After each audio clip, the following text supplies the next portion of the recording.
സജീവ കക്ഷി രാഷ്ട്രീയത്തിന് പുറത്തുനിന്നുള്ളവരെ ഗവർണർ പദവിയിൽ നിയോഗിക്കുന്നത് സംസ്ഥാനങ്ങളും ഗവർണർമാരും തമ്മിലുള്ള കലഹങ്ങൾ ഒഴിവാക്കാൻ സഹായകമാകുമെന്ന് SYS സംസ്ഥാന general secretary AP Abdul Hakeem Azhari Kanthapuram അഭിപ്രായപ്പെട്ടു.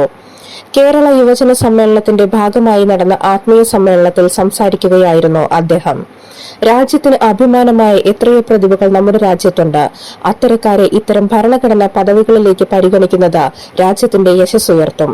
കക്ഷി രാഷ്ട്രീയത്തിൽ നിന്നുള്ളവരെ തന്നെ നിയമിക്കണമെന്ന ഭരണഘടനയിലില്ലെന്നും അദ്ദേഹം കൂട്ടിച്ചേർത്തു. സമസ്ത ജില്ലാ സെക്രട്ടറി PSK മൊയ്തു ഭാഗവി സമ്മേളനം ഉദ്ഘാടനം ചെയ്തു.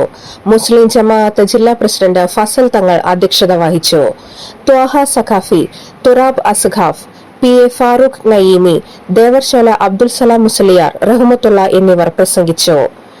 IMK Faizy, PU Ali, Abdul Haji കാദിയാളം, Gafoor Moonupeedika, SMK തങ്ങൾ, വരവൂർ അസീസ് നിസാമി, ബക്കർ, അമീർ തളിക്കുളം, ഷാഫി ഖാദിരി, അനസ് ചേലക്കര എന്നിവർ സന്നിഹിതരായി. SYS കേരള യുവജന സമ്മേളനത്തിന് ഇന്ന് തുടക്കമാകും. ഇന്ന് ഉച്ചകഴിഞ്ഞ് 4-ന് പ്രമുഖ അമേരിക്കൻ പണ്ഡിതൻ യഹിയ റോഡസ് ഉദ്ഘാടനം ചെയ്യും. ഇന്ത്യൻ ഗ്രാൻഡ് മുഫ്തി കാന്തപുരം AP അബൂബക്കർ പ്രസംഗിക്കും.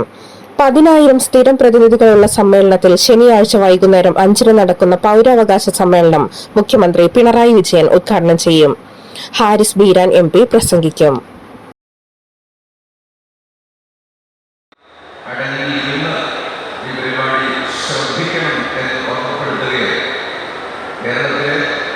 വളരെ അറിയപ്പെട്ട പ്രഭാഷകനാണ് SYSന്റെ ഉപാധ്യക്ഷന്മാരായ റഹ്മത്തുള്ള സഖാഫി ഇളമരം, ഡോക്ടർ അബ്ദുൽ സലാം മുസ്ലിയാർ, ദേവർശോല നമ്മുടെ ഈ ആത്മീയ സമ്മേളനത്തിൽ പങ്കെടുക്കുന്നത്.